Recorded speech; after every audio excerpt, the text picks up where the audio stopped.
Bugün elimizdeki kaynaklar ışığında yani makaleler, biyografiler üzerinden Türkiye'nin yakın siyasi tarihinden çok önemli bir ismi Şerafettin Elçi ve onun mücadelesini konuşacağız. Şırnak Cizre'de başlayan hayat hikayesine, Kürt kimliği meselesine ve barışçıl çözüm arayışındaki o öncü rolüne, bıraktığı siyasi mirasa biraz daha yakından bakalım istiyorum. Ne dersin? Olur tabii. Şerafettin Elçi deyince hakikaten ilginç bir profil çıkıyor karşımıza. Yani hem devlet geleneği içinde yetişmiş, kaymakamlık yapmış, valilik yapmış bir bürokrat kimliği var. Ama aynı zamanda da Kürt kimliğini çok açık bir şekilde, hatta bunun bedelini ödemeyi göze alarak savunan bir siyasetçi. Evet, bu ikili durum ilginç gerçekten. Kesinlikle. Bu durum ona hem devletin iç işleyişini anlama fırsatı vermiş, hem de Kürtlerin taleplerini içeriden meşru bir zeminde savunma imkanı tanımış olabilir.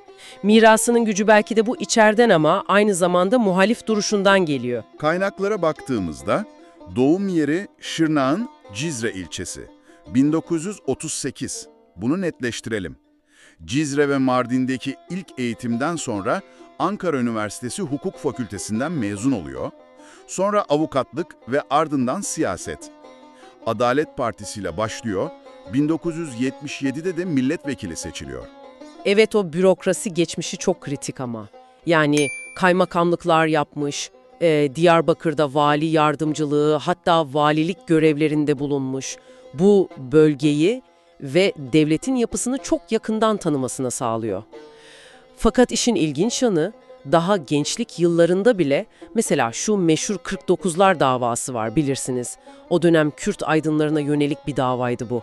İşte o davada bile yargılanmış olması siyasi duruşunun ne kadar erken şekillendiğini gösteriyor aslında. Siyasetteki o zirve anı ya da en çok hatırlanan anı diyelim, sanırım 1978'de Bayındırlık Bakanı iken mecliste söylediği o sözler. Türkiye'de Kürtler var, ben de Kürdüm. O günün atmosferinde bunu söylemek inanılmaz bir şey. Kesinlikle, kesinlikle. Cumhuriyet tarihinde ilk defa görevdeki bir bakan Kürt kimliğini bu kadar net, bu kadar açık ifade ediyor. Ve tabii ki büyük yankı uyandırıyor. Bedeli de ağır oluyor ama. Hem de nasıl? Bakanlıktan ayrılmak zorunda kalıyor. Sonra 12 Eylül darbesi geliyor. Bu sözleri ve faaliyetleri yüzünden Kürtçülük propagandası yapmak, bölücülük gibi suçlamalarla yargılanıyor, hapis cezası alıyor. Hatta şeyden bile yargılanıyor. Bazı Kürtleri işe aldığı gerekçesiyle Yüce Divan'da yargılanıp ceza alıyor ve siyasetten yasaklanıyor. Yani sadece siyasi değil, çok ağır kişisel bedeller ödüyor. Bu kadar badireden sonra hapis, yasak, Yüce Divan yargılaması, 90'larda siyasete dönme gücünü bulması da ayrı bir konu. Kaynaklar bu motivasyonla ilgili bir şey söylüyor mu? Kaynaklar daha çok elçinin o temel ilkelerindeki tutarlılığa vurgu yapıyor. Yani yasaklar kalkınca mücadeleye kaldığı yerden devam etme kararlılığı var.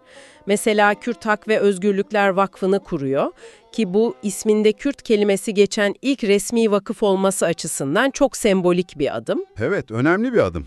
Sonrasında da işte DEP, DKP, KADEP gibi partilerin kuruluşunda, yönetiminde yer alıyor.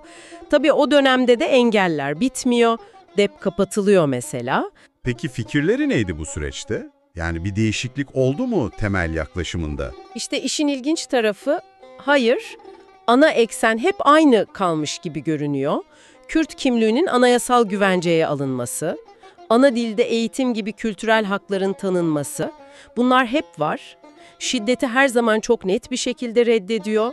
Çözümün mutlaka diyalogla, devletle müzakereyle bulunması gerektiğini savunuyor. Hatta o dönem için çok cesur sayılabilecek Türkiye tipi federasyon veya özerklik gibi, yani ademi merkeziyetçi modelleri dile getiriyor. Üniter yapı içinde bölgenin kendi kendini yönetmesi gibi.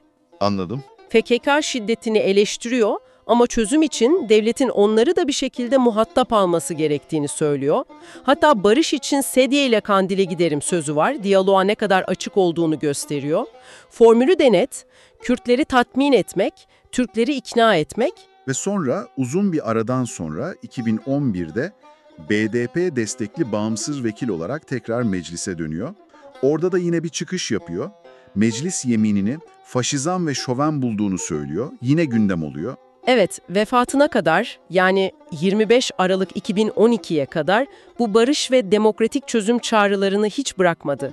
Vefatından sonra barış elçisi olarak anılması, cenazesine on binlerce insanın katılması, sonra Şırnak Havalimanı'na adının verilmesi, bütün bunlar toplumda bıraktığı izin, mirasının önemli göstergeleri bence. Özetlersek, Şerafettin Elçi, devletin içinden gelip Kürt kimliğini çok cesurca savunan, bunun bedelini ağır şekilde ödeyen ama barışçıl çözümden, diyalogdan hiç vazgeçmeyen, gerçekten kendine özgü bir siyasi figür.